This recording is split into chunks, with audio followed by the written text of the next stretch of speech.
Sponsored by Nature Pure, Rice Bran Oil and Mustard Oil. 100% natural, 100% healthy. অন্য Mamata untold story of Mamata ৩২ নম্বর এপিসোডের বক্তা বিশিষ্ট বর্ষিয়ান সাংবাদিক জয়ন্ত ঘোষাল। প্রয়োজনে দেব মোরা এক নদী রক্ত, হোক না পোষের বাধা, প্রস্তর শক্ত, বাংলাকে ভাগ করা যাবে না। लोगों को लेके हम कम करेंगे और लोगों को लेके हम कम करेंगे तो भी कामयाबी हम लोग सब हो सकता है।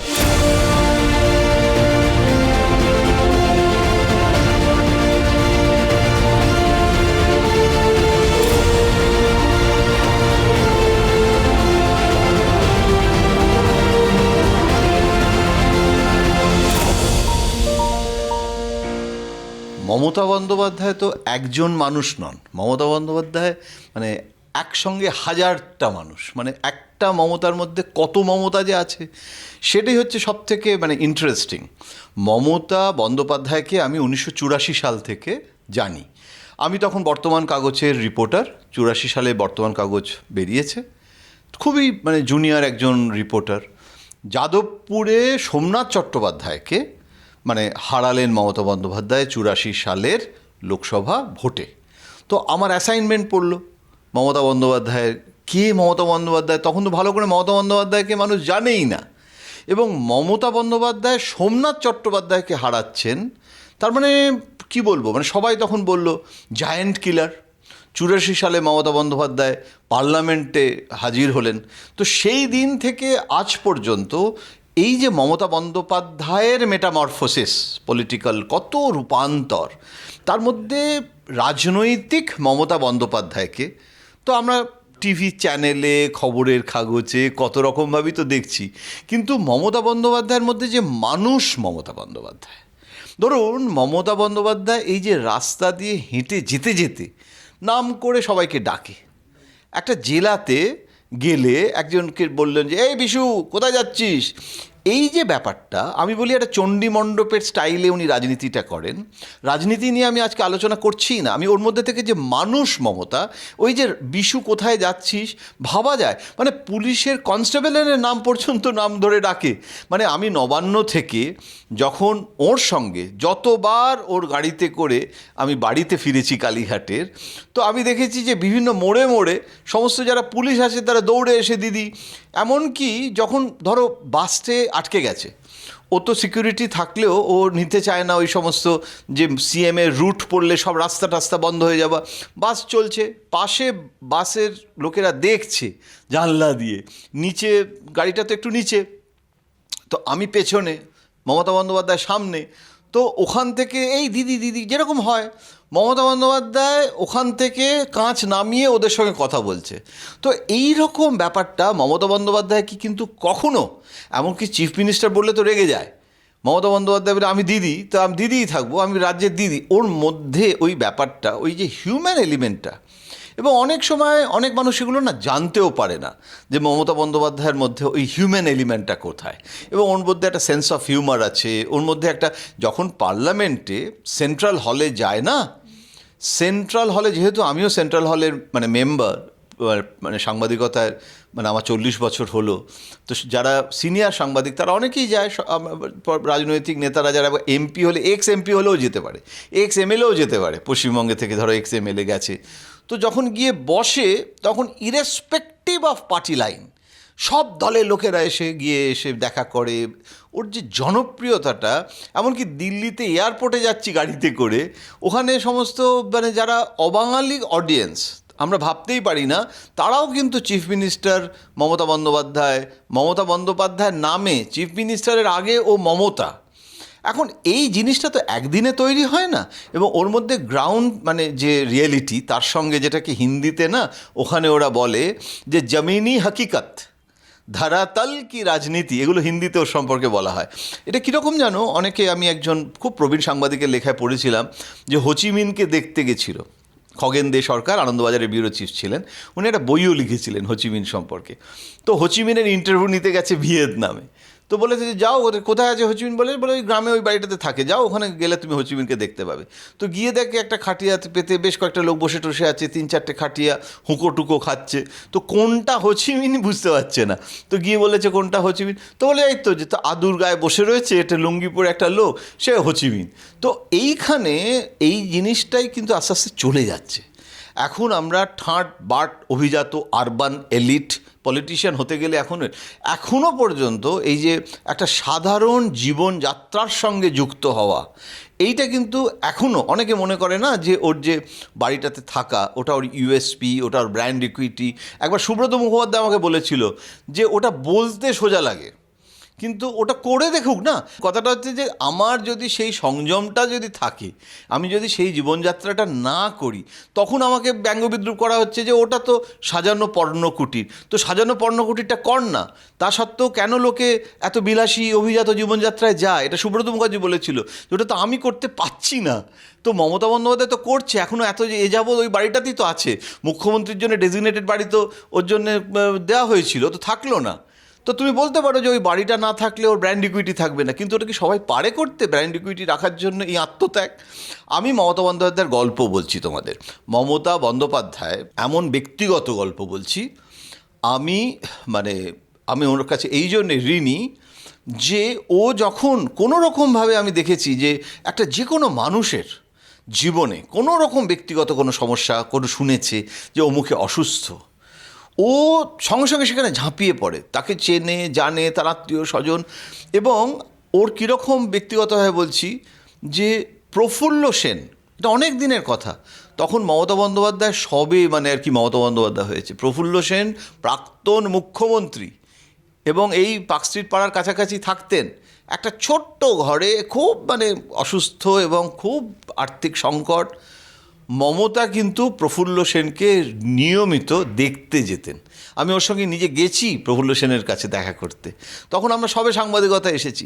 তো এই যে একটা অদ্ভুত মানুষের সঙ্গে যারা প্রবীণ মানুষ, তাদের প্রতি শ্রদ্ধাশীল হওয়া, ফরওয়ার্ড ব্লকের নেতা চিত্ত বসু কিংবা অশোক ঘোষ যারা নেই আজকে এই পৃথিবীতে, আমি দিল্লিতে চিত্ত বসু থাকতেন, তার সঙ্গে মমতা বন্দ্যোপাধ্যায়ের কী অসম্ভব ভালো সম্পর্ক এবং তার জন্য কী না করেছেন সেটা ভাবা যায় না। এবং আমি মমতা বন্দ্যোপাধ্যায়ের ক্ষেত্রে বলছি, বিমান বোসের একটা গল্প বলি। একবার মমতা বন্দ্যোপাধ্যায়ের সঙ্গে একই বিমানে আসছি দিল্লি থেকে কলকাতা। বিমানবাবু আমাদের পেছনের আসনেই আছেন, আর মমতা বন্দ্যোপাধ্যায় ফার্স্ট এ, প্রথম জানলার ধারে যে সিটটা, তার পাশে সিটটা খালি ছিল, অনেক সমস্ত সিকিউরিটিরও থাকে, জিনিসপত্র সব ছিল। তো আমি তার পাশে আছি 1C-তে, তো বিমানদাও আছে পেছনের এটাতে। আয়েল সিট ছিল বিমানদার, 2C হবে।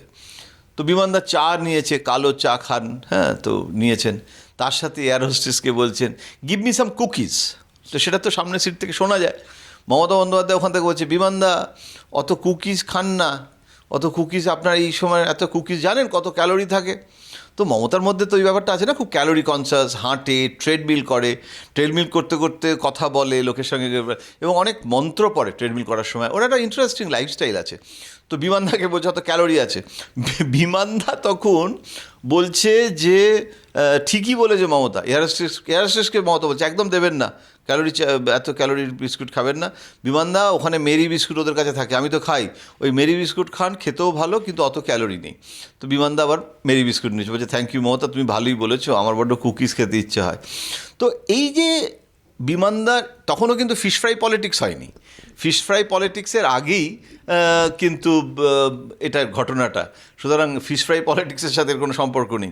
মমতা এরকমই নরেন্দ্র মোদীর সঙ্গে মমতা বন্দ্যোপাধ্যায়ের পলিটিক্যাল কনফ্রন্টেশন থাকতে পারে, কিন্তু রাষ্ট্রপতি ভবনে বাংলাদেশের প্রেসিডেন্ট এসছেন, প্রণব মুখোপাধ্যায় রাষ্ট্রপতি, বাঙালি রাষ্ট্রপতি, আমাদের বাংলাদেশের রাষ্ট্রপতিও তিনিও বাঙালি। প্রণববাবুর সাথে খুব ভালো সম্পর্ক, তাকে রাষ্ট্রপতি ভবনে রাখা হয়েছে, বোধহয় বেশ 4-5 দিন ছিলেন। এবং তিনি আবার ধূম্রপান করতেন, তার জন্য প্রণববাবু একটা এমন ঘর দিয়েছিলেন রাষ্ট্রপতি ভবনে যাতে উনি সেখানে ধূম্রপান করতে পারেন, খুব একটা দারুণ অ্যাটমসফিয়ার। ডিনার ছিল, সেই ডিনারে মমতা বন্দ্যোপাধ্যায় গেছেন, আমিও ছিলাম সেই নৈশভোজে। প্রধানমন্ত্রী আসেন, নিয়ম হচ্ছে যে প্রথমে প্রধানমন্ত্রী আগে এসে যাবে, কেননা রাষ্ট্রপতি ভবনের ডিনারের একটা প্রোটোকল আছে। রাষ্ট্রপতি ভবনের যে ডিনারের জন্য যে যাওয়া হয়, লম্বা টেবিল যেটাকে বলা হয় ব্যাঙ্কোয়েট, সেই ব্যাঙ্কোয়েটের যে ভোজসভা, সেখানে সবাইকে ন্যাশনাল ড্রেস পরে যেতে হয়। তো প্রণববাবু পরে আসবেন, তার আগে এক এক করে সব মন্ত্রীরা আসে, আমরা সাধারণ যারা মানে ভিজিটার তারা সব যাই। তারপরে মান্যগণ্য যারা পলিটিক্যালি কেন্দ্রীয় মন্ত্রী, ভাইস প্রেসিডেন্ট আসবে, তারপরে প্রাইম মিনিস্টার আগে আসে, প্রেসিডেন্ট হচ্ছে লাস্ট, সুতরাং প্রাইম মিনিস্টার এসে গেছে। তার আগে মমতা বন্দ্যোপাধ্যায় কিন্তু মুখ্যমন্ত্রী, তাকেও তার আগে আসতে হয়েছে। তো আমরা একটা জটলা করে গল্প করছিলাম। প্রাইম মিনিস্টার যখন আসে তার আগে আমাদের লম্বা করে লাইনে দাঁড় করিয়ে দেয়। তো মমতা বন্দ্যোপাধ্যায় একটু আগে, আমরা একটু পরে, কেননা মমতা বন্দ্যোপাধ্যায় আফটার অল মুখ্যমন্ত্রী। প্রাইম মিনিস্টার শুনতে পাচ্ছি, খুব দূরে তো নয়, প্রাইম মিনিস্টার মমতা বন্দ্যোপাধ্যায়কে বলছে যে মমতাজি, দিদি বলে, সরি দিদি বলছিল, দিদি আমার কিন্তু একটা জিনিস মনে হয় যে তুমি কি করে এত মানে মেনটেন করো, এখনও তুমি কতটা হাঁটো। তো আবার মমতা বন্দ্যোপাধ্যায় বলছে যে আমি এরকমভাবে এতটা হাঁটি, আমার অন্তত আমার 2-3 ঘন্টা সময় না হাঁটলে আমার এটা চলে না, কত ক্যালোরি বার্ন করে সব আমার হিসেবে থাকে, ইত্যাদি ইত্যাদি। তো যে ধরনের কনভারসেশন একটা মানুষের সঙ্গে আর একটা মানুষের যে ব্যক্তিগতভাবে, মমতা বন্দ্যোপাধ্যায় কিন্তু কখনো যেটা সব বাইরে যেটা মনে হয় না যে একটা পলিটিক্যাল কনফ্রন্টেশন হচ্ছে, ঝগড়া হচ্ছে, মমতা কিন্তু ব্যক্তিগতভাবে যখন ওর সঙ্গে কেউ দেখা করতে আসে, মমতা তো নিজে কত মানুষকে রান্না করে খাওয়ায়। আমি জানি না, মানে আশা করি অনেকেই এখন জানেন যে মমতা কিন্তু খুব ভালো রান্না করেন। এবং একটা সময় তো ওর হাতের ওই যে চিকেন, একটা লেমন চিকেন বানাতো এবং অসম্ভব ভালো বানাতো লেমন চিকেন। দিল্লিতে অনেক সময় আমাদের বানানো হতো। এবং খিচুড়ি ফিচুড়ি এখনও তো কালী পুজোর দিন যে ভোগটা হয় বাড়িতে কালীঘাটের, সেই ভোগটা কিন্তু ও নিজে হাতে বানায় এবং তার মধ্যে কাজু বাদাম কিশমিশ ঘি ফি দিয়ে, এবং ও নিজে হাতে যেটা মূল ভোগ, সেই মূল ভোগটা বানিয়ে এরকমভাবে একদম হাতে করে এরকমভাবে বানিয়ে এক একটা করে গাল, যাকে আমরা বলি বাংলায়, প্রত্যেকটা বাড়ির বউকে, এই লতা এখানে আয় বলে এক গাল লতাকে দিল, তারপর এই আয় বলে আরেকজনকে দিল। তো এই রকমভাবে কাজুরি আয়, কাজুরি তো বোধহয় এখন কাউন্সিলরও হয়ে গেছে, কাজুরি আয়, প্রত্যেককে খাইয়ে দেয় মুখে। She is the elder brother of her family, বর দাদা বলতো ওকে। মানে ও কিন্তু গোটা পরিবারের একটা, মানে যাকে বলা হয় ইউনিটি, মানে একটা স্তম্ভ। এবং ওরকে মানে সবাই কিন্তু ভয়ও পায়, ভালোবাসে, এবং ওই রকমভাবে নিজে হাতে খিচুড়ি রান্না করা, নিজে হাতে সমস্ত কিছু। এবং ওর মধ্যে ওষুধের নাম, ওরে বাবা, মুখস্থ বলে যাবে গড় করে, এবং এত এমজি এমজি, মানে ওর যে একটা অদ্ভুত ন্যাক আছে। আমার তো অনেক সময় মানে অনেক ওষুধ, মানে আমি বলি যে আপনি আমার ডাক্তারবাবু, এবং আজ পর্যন্ত কিন্তু কখনো ভুল হয়নি। এবং সেই ওষুধগুলো, একটা মজার গল্প বলি, রঞ্জিত পাঁজা সংসদ সদস্য ছিলেন। তো রঞ্জিত পাঁজা, এই গল্পটা বোধহয় মমতাও কোনো একটা জায়গায় বলছিল, একদিন শুনছিলাম, আমি সাক্ষী ছিলাম সেদিন। তো দিল্লিতে রঞ্জিত পাঁজা মেম্বার অফ পার্লামেন্ট, আমাকেও রাত্রিবেলা খেতে বলেছে, রঞ্জিত পাঁজা এসেছে বাড়িতে। রঞ্জিত পাঁজা ডিনারে নেমন্তন্ন ঠিক ছিল না, কিন্তু যা হয়, মমতা তখন MS ফ্ল্যাটে থাকতো, মাল্টি স্টোরেড ফ্ল্যাট বলতো। তো ও মন্ত্রী হওয়ার পরেও কিন্তু ফ্ল্যাটেই থাকতো, বাংলো নেয়নি। বাংলো মেনটেন করা ঝামেলা, বাংলোর আরও বড়ো বাড়িতে নিয়ে কী করবো, ছোটো ফ্ল্যাটেই ও, মানে মন্ত্রী হওয়ার পরেও কিন্তু ওই ছোটো ফ্ল্যাটেই থেকেছে ও। তো সেই ফ্ল্যাটেও থাকতো, এবং সেই ফ্ল্যাটটাতে যখন ও থাকতো তখন রঞ্জিত পাঁজা কাছাকাছিই থাকতো। রঞ্জিত পাঁজা থাকতো সাউথ অ্যাভিনিউতে, ও MS ফ্ল্যাটে থাকতো, রাম মনোহর লোহিয়া হাসপাতালের উল্টো দিকে। তো এসেছে, তো মমতা তো রান্না বান্না করেছে টরেছে সমস্ত। তো বলেছে যে ডাক্তারবাবু, রঞ্জিত পাঁজা অজিত পাঁজার ভাই, দাদা, এবং বিখ্যাত স্কিন স্পেশালিস্ট, বিরাট ডাক্তার। উনি একাই এসেছিলেন, ওনার স্ত্রী সেদিন আসেননি। তো ওখানে দিল্লিতে খুব আড্ডা ফাড্ডা হলো। তো বললো যে আপনি ডাক্তারবাবু, আপনাকে কিন্তু খেয়ে যেতে হবে আজকে, এই তো রান্না হয়ে গেছে। তো সমস্ত রান্না এসে যাচ্ছে, তখন সোনালি বোধহয় ছিল ওর সঙ্গে থাকতো। তো কৃষ্ণা তখন আসেনি, সোনালিই ছিল মনে হচ্ছে। যাই হোক, তো সোনালি সব সার্ভ টার্ভ করছে হচ্ছে, আমরা সব, আমি তো খেতেই গেছি, সুতরাং আমার কোনো প্রবলেম নেই। ডাক্তারবাবু বলছে যে মমতা আজকে ছেড়ে দাও মমতা, কেননা আজকে আমার শরীরটা ভালো নেই। তার কারণটা হচ্ছে যে আমার একটু লুজ মোশন হচ্ছে, শরীরটা ওটা ভালো নেই, তো আজকে ছেড়ে দাও, আজকে খাবো না। তখন বলছে খাবেন না মানে, বলছি আপনাকে খেতে হবে, আমরা আনন্দ করে সবাই মিলে হই হই করে খাচ্ছি, একটু খান, বেশি খাবেন না, খেতে কি বেশি হয়, কিন্তু একসাথে খাওয়ার কত মজা আছে জানেন। বলে চ করে একদম চলে গেল ঘরের মধ্যে, ওর বেডরুমে। আবার চোঁ করে ফিরে এলো, ওর একটা ব্যাগ আছে, এখনও কাঁধে একটা ব্যাগ আছে। আমরা ঠাট্টা করে বলতাম ওই ব্যাগটার নাম দিয়েছিলাম জঙ্গলমহল, মানে ওর মধ্যে সব রকম একটা জঙ্গল টাইপের, ওর মধ্যে হাত ঢুকে দিয়ে কিছু না কিছু বেরোবেই। তো ওই জঙ্গলমহল থেকে বেরোলো একটা ওষুধ। সেই ওষুধটা বলে, ডাক্তারবাবু এই ওষুধটা খেয়ে নিন, এক্ষুনি দেখবেন আপনার লুজ মোশন বন্ধ হয়ে যাবে, এবং তারপর আধ ঘন্টা ওয়েট করুন, ততক্ষণে খাবারটা হয়ে যাবে, আপনার কোনো অসুবিধা হবে না। উনি অম্লান বদনে, রঞ্জিত পাঁজা, বিখ্যাত ডাক্তার, তিনি মমতা বন্দ্যোপাধ্যায়ের নির্দেশে একটা ট্যাবলেট তিনি ভক্ষণ করলেন এবং গ্লাস দিয়ে ঢকঢক করে জল দিয়ে সেটা খেয়ে নিলেন। মমতা বন্দ্যোপাধ্যায়ের সামনে ওই চেয়ারের, যেটাকে একটা বলে না চেয়ারপারসনের চেয়ার, যেটা সামনে, ওইটাতেও মমতা বন্দ্যোপাধ্যায় বসে আছেন, দুটো সাইডের চেয়ারে আমরা দুজনে মুখোমুখি, আমি আর ডাক্তারবাবু।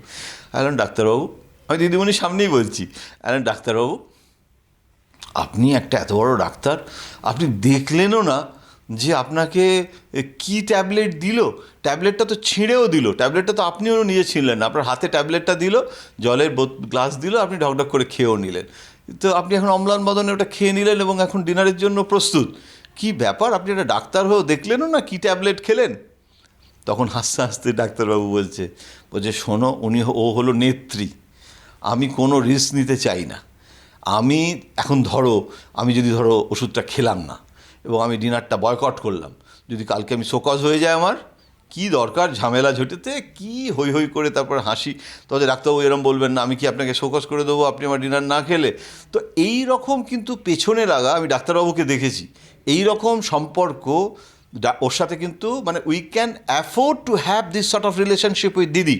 লোকে যে ভাবে না যে দিদি বোধহয় রসিকতা পছন্দ করে না, দিদিমণিকে কিছু বলা যায় না, সব কিছু বলা যায়, সব কিছু বলা যায়, কিন্তু হ্যাঁ, ও যেটা বরদাস্ত করে না সেটা হচ্ছে মিথ্যে কথা বলা। ওর কাছে এসে অসত্য কেউ কিছু বলে তাহলে ও কিন্তু ভীষণ একদম রেগে যাবে, কিন্তু কেউ যদি ভুলও করে এবং ও কিন্তু সেটা যদি স্বীকার করে ওর কাছে এসে যে ভুল হয়ে গেছে, এবং ওর যেটা হয়েছে যে ও কিন্তু বাড়ির একটা পর্দা পর্যন্ত কীরম লাগানো হবে, অভিষেকের বাড়িতে দিল্লিতে সাউথ অ্যাভিনিউতে পর্দাগুলো পর্যন্ত কি যত্ন করে, এটা একটা আমরা বলি না যে মহিলাদের একটা আলাদা একটা যে গৃহিণীপনা, এই যে ব্যাপারটা একটা মজ্জাগত থাকে। ও তো দিদি, ওর তখন অভিষেকের বিয়ে হয়েছে, সদ্য তখন ওর বিয়ে হয়েছে, তারপরে ওরা গেছে, এবং কীরকম রঙের পর্দা হবে, একটা লাউড পর্দা যাতে না হয়, ফ্যাব ইন্ডিয়া থেকে দিল্লিতে রতন মুখার্জি ছিল, রতনদা, আপনি একটা হালকা স্কাই ব্লু কালারের একটা পর্দা নিয়ে আসুন, এখানে দিল্লিতে খুব গরম, খুব ভালো লাগবে দেখতে, এবং ছবি, নানান রকমের ছবি থাকবে সেখানে, কি ছবি লাগানো হবে, এবং সবথেকে বড় কথা সোফার যে কভার সেগুলোও যেন খুব একটা খুব বেশি লাউড যাতে না হয়। ওর মধ্যে কিন্তু ওর শাড়ির যেরকম চয়েস অফ যে সমস্ত নকশা, আমি সবসময় খেয়াল করে দেখি যে ভীষণ আন্ডারস্টেটেড নকশা, খুব লাউড কিন্তু পছন্দ করে না। অনেকে তো বোঝে না, অনেকে অনেক শাল দেয়, এমন লাউড দেয়, দিল্লিতে বিশেষ করে অনেক সময় হয়, যারা জানে না বা খুব দামি জিনিস পড়তে ওর সংকোচ হয়, ও সঙ্গে সঙ্গে সেগুলো কী করে আমি দেখেছি, গিফট খুব কেউ যদি দামি শাল দিল দিল, সেটা আবার সঙ্গে সঙ্গে অন্য কাউকে দিয়ে দেয়, এবং সেটাতে কিন্তু অনেক সময় যে উপহারটা নিয়ে এসছে তার একটু অস্বস্তিও হতে পারে যে ওরই সামনে আরেকজন কেউ নিয়ে চলে গেল, কিন্তু এটার জন্য দায়ী কিন্তু সেই লোকটাই। কেননা আমি কাকে কি গিফট দেব সেটা কিন্তু যাকে গিফট দিচ্ছি তার কথাও ভাবা উচিত। যে আমার খুব ইচ্ছে হলো আমি একটা ভয়ঙ্কর দামি কয়েক লক্ষ টাকা দামের শাল একটা মমতা বন্দ্যোপাধ্যায়কে দিলাম, আরে বাবা, মমতা বন্দ্যোপাধ্যায় কি ওই শালটা চাইছে? সেখানে কিন্তু মমতা বন্দ্যোপাধ্যায় যেটাতে হয়তো একটা মুড়ি আর ঝালমুড়ি খেয়ে যে আনন্দটা পাবে, তাকে যদি তুমি এখন তাকে বলো যে তোমাকে বিরিয়ানি খাওয়াবো, সেটা তার কি পছন্দটা দেখতে হবে না? আমি আরেকটা গল্প বলি। প্রণববাবু রাষ্ট্রপতি, আমরা যাচ্ছি প্রণববাবুর কাছে, আমি দিদিমণির সঙ্গে যাচ্ছি, আমার সঙ্গে বিশ্ব মজুমদার ছিল, রতনদা গাড়ি চালাচ্ছে, ওখানে তো রতনদাই গাড়ি চালায়, এখনও রতনদাই গাড়ি চালায়। তো আমরা যাচ্ছি, মমতার একটা অদ্ভুত ব্যাপার আছে দিদিমণির, ও কিন্তু খুব পাংচুয়াল, টেরেবলি পাংচুয়াল, অনেকে জানে কি না জানি না, ও যদি কারো প্রধানমন্ত্রীর সঙ্গেও যদি 5টা অ্যাপয়েন্টমেন্ট থাকে, ও 3টে থেকে রেডি, শুধু প্রধানমন্ত্রী বলে নয়, যে কোনো লোক, কেজরিওয়াল ওর বাড়িতে আসবে হয়তো 3টের সময়, ও কিন্তু 2:45-এর মধ্যে বলবে যে এই এখানকার চায়ের কাপগুলো সরা, টেবিল ক্লথটা পরিষ্কার কর, একদম এগুলো সাধারণত কেউ কোনো মুখ্যমন্ত্রী করে না, ও কখনো ওর মধ্যে মুখ্যমন্ত্রী ভাবটাই দেখি না। তো ওরকম টাইমে যাবে, একটু আগে পৌঁছে যায়। তো অনেক সময় এরকম হয়েছে, প্রণববাবুর কাছেও সেদিন যা টাইম ছিল তার আগেই আমরা রাষ্ট্রপতি ভবনের কাছে পৌঁছে গেছি। বারবার রতনদা বলছিল যে এত তাড়াহুড়ো করে যাবেন না, অনেক আগে পৌঁছে যাব, এখান থেকে সাউথ অ্যাভিনিউ থেকে রাষ্ট্রপতি ভবন কতটুকু, 5 মিনিট লাগবে, আপনি কেন 20 মিনিট আগে বেরোচ্ছেন? না না না, চলুন, দরকার হলে ওখানে বসে থাকবো রিসেপশানে, কী আছে। কিন্তু লেট করে যেতে আমার খারাপ লাগে, ভীষণ পাংচুয়ালিটি। ওর অন্য কেউ যদি দেরি করে ও অপছন্দ করে, এমনকি পাবলিক মিটিং ফিটিংও কিন্তু আগে পৌঁছে যায়। সাধারণত লোক হয়তো যদি না আসে, আরেকটু দেরি করুন না দিদি, আরেকটু লোক এলে তারপরে যাবেন, বের করতে চায় না, যা হয় পলিটিক্সে। কিন্তু ও কিন্তু কজন এসেছে না এসেছে তার থেকে বড় কথা হচ্ছে আমি টাইম মেনটেন করবো, এটা সাধারণত দেখা যায় না রাজনীতিতে। তো সেদিনকে প্রণববাবুর ওখানে যে গল্পটা বলছিলাম সেই গল্পটা বলি। প্রণববাবুর ওখানে তো আমরা যাচ্ছি, তো মমতা বলল যে তাড়াতাড়ি যখন হয়ে গেছে তাহলে একটা কাজ করুন, আমরা একটু ইন্ডিয়া গেটটা ঘুরে যাই, ইন্ডিয়া গেট থেকে রাষ্ট্রপতি ভবন সোজা আসা যায়, তো গাড়িটা ওদিকে ঘুরিয়ে নিয়ে যান। অনেকদিন ইন্ডিয়া গেটের কাজটা দেখিনি। ইন্ডিয়া গেটের আইসক্রিম ফাইসক্রিম বিক্রি হয়, ফুচকা বিক্রি হয়, ভেলপুরি বিক্রি হয়, ওই জায়গাটা একটা মানে হয়। তো ওখানটা দিয়ে আমরা যাচ্ছি, তখন বললো যে একটা দাঁড়ান দাঁড়ান দাঁড়ান, গাড়ি থামান, দাদার জন্যে মানে প্রণববাবুর জন্যে আমরা ফুচকা কিনে নিয়ে যাই। আহারে, লোকটা ফুচকা খেতে পারে না, নিশ্চয়ই ইচ্ছে হয় মনে মনে, রাষ্ট্রপতি বলে একটা ব্যাপার, রাষ্ট্রপতি ফুচকা খাবে এখানে এসে দাঁড়িয়ে দাঁড়িয়ে, তো হতে পারে না। আমি তখন বললাম যে হ্যাঁ, রাজীব গান্ধী বিয়ের পরে সোনিয়া গান্ধীকে নিয়ে কিন্তু এখানে আইসক্রিম খেয়েছিল এবং ছবি তুলেছিল, এবং সে ছবি আমাদের কাছে আছে। এটা মানে ঐতিহাসিক মুহূর্ত, মানে সোনিয়া রাজীবের আইসক্রিম খাওয়ার দৃশ্য ইন্ডিয়া গেটে। কিন্তু মমতা ওখান থেকে ফুচকা কেনা হলো, আমরাও খেলাম, এবং প্রণববাবুর জন্য নেওয়া হলো ফুচকা, এবং সেই ফুচকাটাকে সুন্দর করে আলাদা করে প্যাক করে দিল। বললো যে আমরা বললাম যে জানো কোথায় যাচ্ছে ফুচকা, ওই সামনের বাড়িটাতে, ওখান থেকে রাষ্ট্রপতি ভবনটা পুরো দেখা যাচ্ছে না, ইন্ডিয়া গেট থেকে রাষ্ট্রপতি ভবন আমরা সবাই দেখি, লম্বা রাস্তা একদম। প্রজাতন্ত্র দিবসের দিন তো দেখতেই হয়, না দেখতে চাইলেও দেখতে হয়, কুচকাওয়াজ সারাক্ষণ টিভিতে দেখায়। তো ওইখান থেকে আমরা ফুচকা কিনলাম, তারপরে মুড়ি একটা মেখে একটা ঝালমুড়ি বানানো হলো, সেটা আর একজন দোকানদারের কাছ থেকে নেওয়া হলো। তার তো খুব মজাই হয়েছে, অনেক বিক্রি টিক্রি হলো। পশ্চিমবঙ্গের মুখ্যমন্ত্রী ওরা চিনতে পেরে গেছে মমতা বন্দ্যোপাধ্যায়কে, বিহারের লোক যে বিক্রি করছে সে মমতা বন্দ্যোপাধ্যায়কে চিনবে না তো হতে পারে না।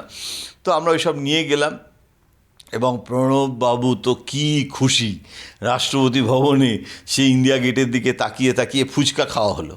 তো মজার ব্যাপার, ফুচকা শুধু নয়, রীতিমতো তারপরে গান গাওয়া হলো। এবং প্রণববাবু একটা জিনিস সবসময় খুব চাইতেন ওর কাছ থেকে খেতে, এবং বলতে এনেছিস, সেটা ওর তো সুগার ছিল, খুব বারণ ছিল, কিন্তু ছোট ছোট জেমস পাওয়া যায় না, ক্যাডবেরি জেমস, ওইটা প্রণববাবু খেতে খুব ভালোবাসত। একটা কোড ওয়ার্ড ছিল, প্রণববাবু বলতে হ্যাঁ রে আমার জন্য ওই টিকটিকির ডিমটা এনেছিস তো? বলে হ্যাঁ দাদা এনেছি। ওটা ব্যাগের মধ্যে থাকতো, আর ওই একটা একটা করে জেমস যেহেতু বারণ ওটা লুকিয়ে লুকিয়ে রাখতো, মাঝে মাঝে একটুখানি খেত প্রণববাবু। তো এইরকম সব মজার গল্প। একবার রাজ্যপাল কেশরীনাথ ত্রিপাঠী, দার্জিলিংয়ে গেছি, আমি গেছি প্রণববাবুর সঙ্গে, রাষ্ট্রপতির সফর সঙ্গী, দিল্লি থেকে এসেছি, আর মমতা বন্দ্যোপাধ্যায়ের সঙ্গেও একজন দুজন সাংবাদিক কলকাতা থেকেও গেছে অ্যাজ ইউজুয়াল। তো মমতা বন্দ্যোপাধ্যায়ের রাজভবনে আছে প্রণববাবু, তো আমার বেশ মনে আছে ওখানে সেই মহাকালের মন্দির আছে অনেক ওপরে। তো সেই মন্দিরে কেশরীনাথ ত্রিপাঠী, প্রণববাবু, রাষ্ট্রপতি, রাজ্যপাল আর চিফ মিনিস্টার সিঁড়ি দিয়ে উঠছে। প্রণববাবুর ছেলে ছিল পুজো দেবে, ওর ছেলে অভিজিৎ সঙ্গে ছিল, আমিও ছিলাম। তো ইন্দ্রনীল সেবারে সফরে ছিল, কিন্তু ইন্দ্রনীল সিঁড়ি দিয়ে ওঠেনি, ইন্দ্রনীল নিচে আছে। বলে আমি যাব না, আমি অত উঠতে পারবো না, আমার অত দম নেই। দম নেই মানে কি, এত সুন্দর গান গাও আর দম নেই, এটা হতে পারে? তখন গান গাওয়ার সময় তো দম এসে যায়, এখন সিঁড়ি দিয়ে ওঠো। তো ইন্দ্রনীল আসেনি। কেন ইন্দ্রনীলের কথাটা বললাম পরে বোঝা যাবে, গল্পটা পুরোটা শুনলে বুঝতে পারবে ইন্দ্রনীলের অনুপস্থিতিতে আমার কী কেলেঙ্কারি হয়েছিল। তো তখন ওই সিঁড়ি দিয়ে ওঠা হচ্ছে, কিছু দূর যাওয়ার পরে প্রথম কেশরীনাথ ত্রিপাঠী একটু হাঁপিয়ে গেলেন, হাঁপাচ্ছেন। মমতার তো হাঁপানোর কোনো সিন নেই, গড় করে উঠে যাচ্ছে। কেশরীনাথ ত্রিপাঠীকে তখন আমি বললাম যে দিদি, রাজ্যপাল কিন্তু পিছিয়ে গেছে। তখন পেছন দিকে তাকিয়ে দেখে, তাই তো রাজ্যপাল পিছিয়ে গেছে, প্রণববাবুও একটু অল্প হাঁপাচ্ছেন, কিন্তু কেশরীনাথ ত্রিপাঠী বেশি হাঁপাচ্ছেন। তখন মমতা বুঝতে পেরেছে যে না, ওরা তো পাচ্ছে না, তখন তাড়াতাড়ি আবার গড়গড় করে নিচে নেমে চলে এলো। আর আমিও আসলে একটু দম কমে গেছিলো, রাজ্যপালের কোটাতে আমিও আমার একটুখানি বিশ্রাম নিয়ে নিলাম। তখন মমতা বলছে যে আপনি একটা কাজ করুন, দুটো চেয়ার নিয়ে আসছি, আপনি রাষ্ট্রপতি আর রাজ্যপাল দুটো চেয়ারে বসে পড়ুন, আর এখানে এতজন আমরা সব লোকজন আছি, পুলিশ আছি, আমরা আছি, সবাই মানে পারলে মমতাই চেয়ারটা ধরে আর কি। তো যেরকম সেই পাহাড়ে নিয়ে যায় না, দুটো রাজ্যপাল আর রাষ্ট্রপতিকে আমরা মহাকালের মন্দিরে চেয়ারে করে নিয়ে যাব। তো রাজ্যপালের খুব যে আপত্তি ছিল তা নয়। উত্তরপ্রদেশের মানুষ আমি জানি না, ওই সব পাহাড়ে উত্তরাখণ্ডে তো নিশ্চয়ই এরমভাবেই সব নিয়ে টিয়ে যায়।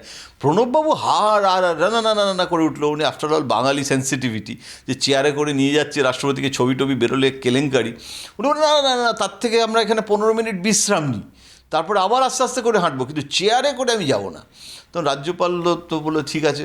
কিন্তু 15 মিনিট দাঁড়িয়ে থাকা, 15 মিনিট ওখানে একটা দাঁড়িয়ে থাকা মানে বুঝতে পারছো তো, এই যে ফুটেজ, 15 মিনিটের ফুটেজ মানে ভাবো তো, 15 মিনিট আমরা সেই ফুটেজটা তো সাংঘাতিক ফুটেজ, কী করবো ওটা কি। তখন মমতা বলছে যে একটা তাহলে কাজ করা যাক, 15 মিনিট এমনি বসে থেকে কী লাভ। রাজ্যপাল, পশ্চিমবঙ্গের রাজ্যপাল, উনি তো আবার কবি, কবিতা টবিতা হিন্দিতে লেখেন, তো আপনি আমাদের একটা কবিতা পড়ে শোনান। আর আমাদের মধ্যে ইন্দ্রনীল আছে, এই ইন্দ্রনীলকে ডাকো। ইন্দ্রনীল তো গায়ক, আমাদের তথ্যমন্ত্রী, গায়ক তথ্যমন্ত্রী, তো ও গান গাইবে, গান গাইলে টাইম পাস হয়ে যাবে। প্রণববাবু বলছেন ভালো, আমি তো ইন্দ্রনীলের গান সামনাসামনি শুনিনি। প্রণববাবু বলছে ইন্দ্রনীলকে ডাকো। ইন্দ্রনীল কোথায়? ইন্দ্রনীল নেই। এইবারে ইন্দ্রনীলের অনুপস্থিতিতে তখন অভিজিৎ মুখোপাধ্যায়, মানে ছেলে রয়েছে, তখন মমতা বলছেন যে দাদা জয়ন্ত কিন্তু খুব ভালো গান করে। বললাম যে গান করে মানে, আমি তো নরেন্দ্রপুরের ছেলে, আমাদের প্রেয়ারে সবসময় গান গাইতে হতো, আর বাঙালি তো কম বেশি গায় সেরকম। এখানে এখন দার্জিলিংয়ের মহাকালের মন্দিরের এখানে এসে আমি কী গাইবো, ও কি গান গাইবো, মানে এত ব্যক্তিগতভাবে প্রত্যেকের ব্যাপারে। এটা আমি বলে বলছি না, এখানে আমার নিজের কথা বলার কোনো ব্যাপার নেই, কিন্তু ও জানে কোন গানটা, মানে এরকম আমার মতো 100 জন, মানে শোভনদেব চট্টোপাধ্যায়কে বলে দেবে যে আপনি এই গানটা করুন, এই রকম না, প্রত্যেকটা একটা পরিবারের মতো না। আমাকে বললো আপনি প্রাণভরিয়ে তৃষাভরিয়ে এটা করে দিন, এটা তো আপনি ভালো গান, মানে এ কথা না বলার কোনো চেয়ে নেই না। তো আমি অদ্ভুতভাবে ওখানে প্রাণভরিয়ে তৃষাভরিয়ে গাইতে শুরু করে দিলাম, এবং সেখানে টাইম পাস হয়ে গেল। এবং আমার তখন রাগ হচ্ছে ইন্দ্রনীলের ওপর, যে আসল যে গায়ক, হ্যাঁ আমরা সিউডো গায়ক, বাথরুম সিঙ্গার ওখানে গাইছি, আর সে বেটা নিচে রয়েছে, সে একটা ইম্পর্টেন্ট মন্ত্রী।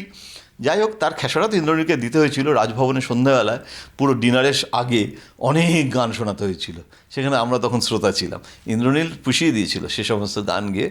তো এই যে গল্প, কত গল্প, মানে গল্পের তো কোনো শেষ নেই। মানে বিদেশে গিয়েও রোমের রাস্তায় আমরা গান গেয়েছি, মিছিল করেছি, সে মানে, এবং সেখানে কে না ছিল, সবাই মিলে আমরা গান গাইছি। এবং সে মানে কী গান গাওয়া হবে সেটা আগের দিন রিহার্সাল হলো। মাদার টেরিজার সম্মানে সে আমরা যেখানে গেছিলাম, সেই রোমের রাজপথে গান গাওয়া, এবং সেই সব গানের রিহার্সাল দেওয়া, সেটা অদ্ভুত ব্যাপার। এই যে আমি যেটা বারবার বলতে চাইছি, যে এই যে সিরিয়াস নোটে যদি বলি, যে ডিস্ট্রিক্ট অ্যাডমিনিস্ট্রেশনের যে বৈঠক হয়, সেখানেও একটা দেখা যায় না, যে অনেকে সেটা নিয়ে বলে যে এটা কীরকম ধরনের স্টাইল। আমি বলি এটা চণ্ডী মণ্ডপের স্টাইল। অর্থাৎ একসঙ্গে কিন্তু অনেক মাল্টিটাস্কিং মমতা বন্দ্যোপাধ্যায় করেন, সেগুলো কিন্তু বোঝা যায় না। এবং উনি কিন্তু একটা জিনিস লক্ষ্য করে দেখবেন, অনেক সময় প্রচুর গল্প করছে, সে করছে, স্যাট করে গিয়ে হয়তো কানে গিয়ে ববি হাকিমকে একটা কানে কিছু বলে দিয়ে চলে এলো। অনেক সময় আমরা টিভিতেও দেখি, বা কেউ একজন অন্য কোনো নেতা, হয়তো সুদীপ বন্দ্যোপাধ্যায়, গিয়ে একটা কানে একটা চিফ মিনিস্টারকে কিছু বলে, চিফ মিনিস্টার মাথাটা নাড়লো, আমরা তো বুঝতে পারি না টেলিভিশনে। ওই যে ছোট ছোট ওয়ান লাইনার কমিউনিকেশন, তাতে কিন্তু অনেক সাংঘাতিক বড় বড় ডিসিশন কিন্তু হয়ে যায়। হয়তো বলে দিল যে চিফ সেক্রেটারিকে এটা বলো। এখন আমি আমার নিজের 40 বছরের সাংবাদিকতা করে এটা বুঝেছি, যে সবথেকে জীবনের যে গুরুত্বপূর্ণ ঘটনা, সেগুলো কিন্তু ওয়ান লাইনার, সেগুলো কিন্তু 1 মিনিট হয়ে যায়। একটা আমরা 1 ঘন্টার ম্যারাথন বৈঠকে, সেখানে অনেক বেশি আমাদের ফ্যামিলিয়ারাইজেশন হয়, অনেক বেশি একটা বিষয় নিয়ে অনেক রকমভাবে আমরা অ্যাকাস্টামড হই, একজন আরেকজনকে জানি, কিন্তু যেটা ম্যাটার অফ ফ্যাক্ট ডিসিশন, সেটা কিন্তু আমাদের 1 সেকেন্ডে একটা ডিসিশানে হয়ে যায়। তো মমতা বন্দ্যোপাধ্যায়ের কিন্তু একটা নেইভ রিয়ালিজম আমি বলি, মানে একটা মেঠো বাস্তবতা, সেটা কিন্তু ওনার সবথেকে বড় জিনিস, যেটা ওনার সব সময় রয়েছে। যেখানে জেলাই বলুন আর রাজধানীর রাজনীতি বলুন, ওনার কিন্তু কাণ্ডজ্ঞান is a rare sense, common sense is a rare sense, সেইটা কিন্তু সাংঘাতিকভাবে ওর মধ্যে রয়েছে। যে কারণে আপনি দেখুন না, উদ্ধব ঠাকরের মতো লোক, সে তেলেঙ্গানার মুখ্যমন্ত্রী, যে ফোন করছে, এবং উনি এটা ভাববেন না যে যেখানে যেখানে সমস্যা হয়, সেগুলো যেখানে ধরুন বীরভূমের একটা ঘটনা, সেগুলো উনি যে জানেন না বা সমস্যাগুলো বুঝতে পারছেন না তা নয়, কিন্তু ওনার মধ্যে একটা জিনিস রয়েছে, উনি কিন্তু ওনার দলের যে সমস্যাগুলো, সেগুলো কিন্তু উনি দায়িত্বটা নিজে নিয়ে নেন। অনেক সময় অনেকে আছেন, যেমন আমি দেখেছি অটল বিহারী বাজপেয়ী টু নরেন্দ্র মোদী, অনেক সময় তারা অন্যকে, দলকে, সংগঠনের অন্য কোনো নেতাকে বলির পাঠা করা হয়, এবং অ্যাজ ইফ যেন প্রধানমন্ত্রী কিছুই জানেন না কি হয়ে গেল। এবং তার দায়িত্বটা তার কাঁধে বর্তায় না। কিন্তু এখানে চিফ মিনিস্টার ইচ্ছে করলে অনেক ব্যাপারে রিয়্যাক্ট নাও করতে পারেন, এবং না করে তিনি বলতে পারেন আচ্ছা এরকম হলো নাকি, যদিও ও তো প্রায় করতেন, আচ্ছা আমি খোঁজ নেবো, আমি তো জানি না এটা কী হলো। কিন্তু ও তো তা করে না, ও তো সবটা জানে এবং ও কখনো বলে না আমি জানি না।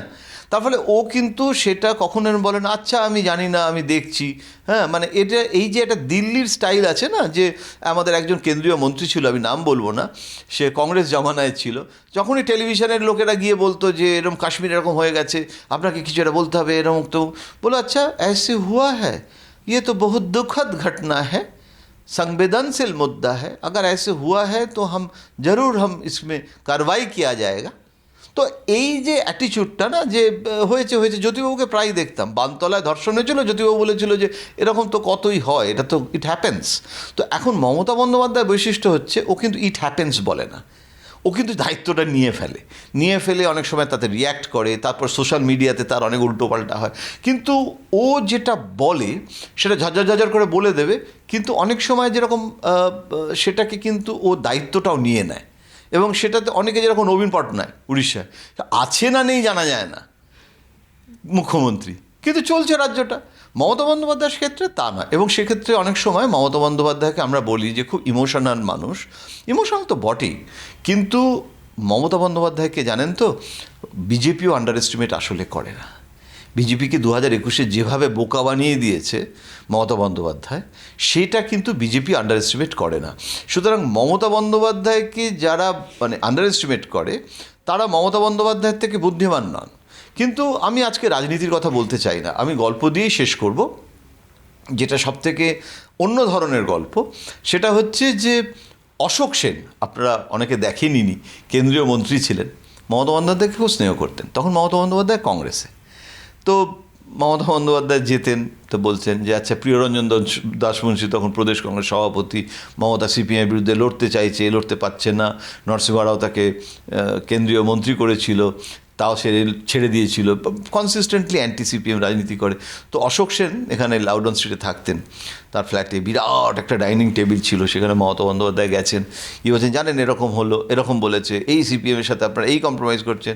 আর অশোক সেন বড় লয়ার ছিলেন, ল মিনিস্টার ছিলেন, মানে নেহেরুর ক্যাবিনেটের মন্ত্রী ছিলেন। তো উনি শুনছেন আর বলছেন তারপর এরমভাবে বলে যাচ্ছেন। হঠাৎ মমতা বন্দ্যোপাধ্যায় উঠে দাঁড়িয়ে বলেন আচ্ছা আপনি কি ভাবছেন যে আমি আপনাকে একটা গল্প বলছি? বাচ্চাদের গল্প বললে এরকম লোকে তারপর করে জিজ্ঞাসা করে। আমি আপনাকে কোনো গল্প বলতে আসিনি, আমি খুব সিরিয়াস পলিটিক্যাল একটা কথা বলতে এসেছি, আপনি তখন থেকে তারপর করছেন। আমার এত মজা লেগেছিল, অশোক সেন তখন বলছে যে মমতা ছেলে মানুষ, উত্তেজিত হয়ে পড়েছো, বসো, হ্যাঁ আমি তোমার সবটা শুনেছি, বুঝেছি, আমি শুধু সেটাই জানতে চাইছি যে কি করতে হবে, বুঝতে চাইছি, কিন্তু তুমি আমাকে বলো তারপর কি হলো। তখন মমতা বলছে আমি আর একটাও তারপরে জবাব দেবো না। তো এইরকম কনভারসেশন আজকের দিনে রাজনীতিতে যখন সবটা একটা রোবটিক হয়ে গেছে, একটা স্ট্রাকচার্ড হয়ে গেছে, মানে এই রকম, মানে এটা নবান্নতে আমাকে সঞ্জয় মিত্র চিফ সেক্রেটারি, তখন মমতা বন্দ্যোপাধ্যায় চিফ মিনিস্টার, এই নবান্নের গল্প বলছি, মানে একটা হালের গল্প, 14 তলার গল্প, সেখানে চিফ সেক্রেটারি এসছে, নতুন চিফ সেক্রেটারি তো মমতা বন্দ্যোপাধ্যায়কে খুব বেশি জানে না, মমতা বন্দ্যোপাধ্যায় বসে আছে, এবারে মমতা বন্দ্যোপাধ্যায় মুখ্যমন্ত্রী, চিফ সেক্রেটারি এসে মমতা বন্দ্যোপাধ্যায় উঠে পড়েছে, চিফ সেক্রেটারিও উঠে পড়েছে, চিফ মিনিস্টার উঠলে চিফ সেক্রেটারি, হ্যাঁ the first bureaucrat of the state উঠে পড়েছে। তাহলে আপনি উঠছেন কেন, বসুন সঞ্জয় দা। তো সঞ্জয় দা সবাইকে দাদা করে ডাকে, সঞ্জয় দা বসুন। তখন বলছে যে না চিফ মিনিস্টার উঠলে তো আমাকে উঠতেই হয়, আমরা তো ব্যুরোক্র্যাট হিসেবে এটাই শিখেছি। তখন মমতা বন্দ্যোপাধ্যায় বলছে যে আমি ওরকম চিফ মিনিস্টার হতে চাই না, আর আপনিও আমার জন্য এরকম ব্যুরোক্র্যাট হবেন না, একসঙ্গে কাজ করতে হবে। আমি তো অতক্ষণ বসে থাকবো না, কেননা আমি ফাইলটা যেটা ডিকটেশন সেটা তাই মুখে বলছি, আপনি নোট নিচ্ছেন, তো দাঁড়িয়ে নোট নেওয়া যায়, আপনি বসবেন। আর আমি কেন উঠে দাঁড়িয়েছি, কেননা আমি বসে থাকার থেকে মনে হচ্ছে যে আমি হাঁটবো, তো ঘরটা এরকমভাবে একটা সার্কুলার, তো চেয়ারগুলো রয়েছে, ও এখানে বাই করে ঘুরছে, তো কারণ ও তো ক্যালোরি মাপছে, ওর একটা ঘড়িতে দেখা যাচ্ছে যে কত স্টেপ হলো, কতটা হাঁটা হলো, তার স্টেপগুলো তো আজকাল ঘড়িতে ধরা যায়, ওইগুলো তো ভীষণ টেকনোস্যাভি হয়ে গেছেন মমতা। এবং সমস্ত, আর মমতা টেক্সট ফ্রেন্ডলি, বুদ্ধদেব ভট্টাচার্য মোবাইলে SMS ব্যবহার করতে পারতেন না, মমতা বন্দ্যোপাধ্যায় তো মোবাইলটা না থাকলে মুখ্যমন্ত্রীর তো চালানো অসম্ভব হয়ে যাবে। মানে টেক্সটে মানে একটা ডিস্ট্রিক্ট ম্যাজিস্ট্রেট থেকে শুরু করে এভরিথিং, মানে হাইলি নেটওয়ার্ক, যেটা নেটওয়ার্কড চিফ মিনিস্টার। এবং ডু ইট নাওটা সম্ভব হয় তার কারণ উনি ওইরকমভাবে পার্সোনালি সমস্ত লেভেলে কত লোকের সঙ্গে যে ওনার যোগাযোগটা থাকে ভাবা যায় না। তো চিফ সেক্রেটারি উঠে দাঁড়াচ্ছেন আর ও তখন বসতে বলছে, তারপরে এরকমভাবে বাই বাই করে ঘুরছে। ওখানে একটা ছাদ ছিল নবান্নের, এখনও আছে, সেই ছাদটাতেও উনি একটা সময় পরে হাঁটতে অসম্ভব ভালোবাসেন। এবং সকালবেলায় হাঁটতে হাঁটতে বগলা মায়ের স্তোত্র গড়গড় করে মুখস্থ বলে, চণ্ডী গড়গড় করে মুখস্থ বলে যায়, এবং মানে ওই রকমভাবে ভাবা যায় না। সুতরাং ওনাকে যারা মনে করে না যে হিন্দু ধর্ম বা এসব নিয়ে বলে, ও যেভাবে চণ্ডী পাঠ করে প্রণববাবু ছাড়া আর অন্য কোনো নেতার ওই রকমভাবে চণ্ডী মুখস্থ নয়। আমরা তো দুর্গাপুজোর সময় উদ্বোধনের সময় সবাই শুনিও যে উনি কীভাবে চণ্ডী মুখস্থ বলছেন, কিন্তু ব্যক্তিগত জীবনেও সমস্ত স্তোত্র এবং সমস্ত কিছু একটা একটা করে ওনার সমস্ত মুখস্থ থাকে।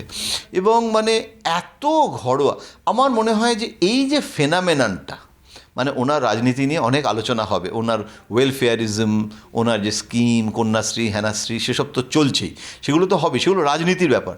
কিন্তু মাঝে মাঝে আমার মনে হয়, খুব ইচ্ছে হয় যে মানুষ মমতা, এই যে এত গল্প বলছি, আরও অনন্ত গল্প বাকি থেকে গেল, সমুদ্র থেকে একটা ঢেউ নিয়ে যদি বলি এইটাই মমতা, তাহলে শেষ হবে না, মানে একটা ঢেউয়ে মমতা ফুরবে না। কিন্তু এই যে ওর যে স্টাইল অফ ফাংশনিং না, যেন নরেন্দ্র মোদীর একটা মোডাস অপারেন্ডি আছে, অমিত শাহর একটা মোডাস অপারেন্ডি আছে, বাজপেয়ী আডবাণীর একটা মোডাস অপারেন্ডি ছিল, শরদ পাওয়ারের একটা মোডাস অপারেন্ডি আছে, মায়াবতীর একটা মোডাস অপারেন্ডি আছে, মমতা বন্দ্যোপাধ্যায়ের যে modus operandi of politics completely unique. এটার আমার মনে হয় না যে ভারতবর্ষে, আমি তো পৃথিবীর সমস্ত রাষ্ট্রনায়কদের অল্প বিস্তর দেখেছি, কিন্তু এত ঘনিষ্ঠভাবে তো কোনো পৃথিবীর বিশ্ব নায়কদের দেখিনি, কিন্তু দেশের ভেতরে দিল্লিতে 40 বছর থাকার দৌলতে অনেক জাতীয় স্তরের রাষ্ট্রনায়কদের তো দেখেছি। মমতা বন্দ্যোপাধ্যায়ের যে ইউনিক ফেনামেনন অফ আর স্টাইল অফ ফাংশনিং, যেভাবে উনি কাজ করেন, সেটা না একটা পিএইচডির থিসিসের বিষয়বস্তু হতে পারে, হয়তো হবে আগামী দিনে, আমাদেরই করতে হবে। তো এই সব মিলিয়ে আমার যেটা মনে হয় যে মমতার মধ্য থেকেই একটা অন্য মমতা বেরিয়ে আসে। এমনটাই হয় যে কোনো মানুষের জীবনে, আমরা যেরকম যে কোনো একটা ব্যক্তিত্বকে যখন বিশ্লেষণ করি, তখন অনেক লেয়ার্স থাকে, অনেক স্তর থাকে। একজন মমতা বন্দ্যোপাধ্যায়কে আমরা দেখি যিনি গটগট করে হেঁটে যাচ্ছেন, হয়তো প্রজাতন্ত্র দিবসে তিনি রেড রোড দিয়ে হাঁটছেন, হয়তো নেতাজির জন্মদিনে নেতাজির মূর্তির সামনে মাল্যদান করছেন, হয়তো অ্যাডমিনিস্ট্রেটিভ মিটিংয়ে কোনো একজন আইএএস অফিসারকে বকছেন, হয়তো কোনো রাজনৈতিক সম্মেলনে একদম প্রচণ্ডভাবে শিরা ফুলিয়ে বক্তৃতা দিচ্ছেন। এরকম অনেক মমতাকে তো আমরা টিভির পর্দায় দেখি, যারা সামনাসামনি দেখি না কিন্তু ভার্চুয়াল রিয়েলিটিতে দেখি। এটা হচ্ছে একটা মমতা, কিন্তু এই মমতার ভেতরেও আরেকটা মমতা থাকে, যে মমতা শনিবার দিন রাত্রিবেলায় প্রচুর তেল মেখে মাথায় চুলে তেল দেয়, যে কোনো বাড়ির যে কোনো আমাদের দিদিদের মতো। আবার তারপরে রাত্রিবেলায় শুয়ে সকালবেলায় খুব ভালো করে শ্যাম্পু করে দুপুরবেলায় পরিবারের সবাইকে নিয়ে আড্ডা মারে, খুব সামান্য হয়তো ডাল ভাতই খাচ্ছে কিন্তু সব বউদের নিয়ে খায়। তারপরে হয়তো বিকেলবেলা ওয়েট করে কখন অভিষেকের বাচ্চাটা আসবে, তার সঙ্গে বিকেলবেলা একটু খেলবে। তারই মধ্যে মধ্যে চিফ সেক্রেটারির ফোন চলছে, পুলিশ অফিসারের সাথে কথোপকথন চলছে, অ্যাডমিনিস্ট্রেশন চলছে। সেটা একটা মমতা। কিন্তু আরেকটা মমতা কালীঘাটে, যে মমতার কথা এতক্ষণ বলছিলাম, সেই মমতাও কিন্তু আরেকটা মমতা, যে মমতাকে আমরা কম জানি, কিন্তু আগামী দিনে হয়তো সেই মমতাকে নিয়েও বিচার বিশ্লেষণ গবেষণা হবে, নিশ্চয়ই হবে, হওয়া তো উচিত। এইভাবেই মমতার যাত্রা অব্যাহত আছে, এখনও অনেক বছর ধরে হয়তো অব্যাহত থাকবে।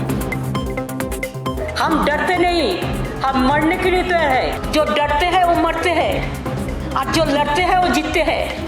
हम करेंगे, लड़ेंगे, जीतेंगे।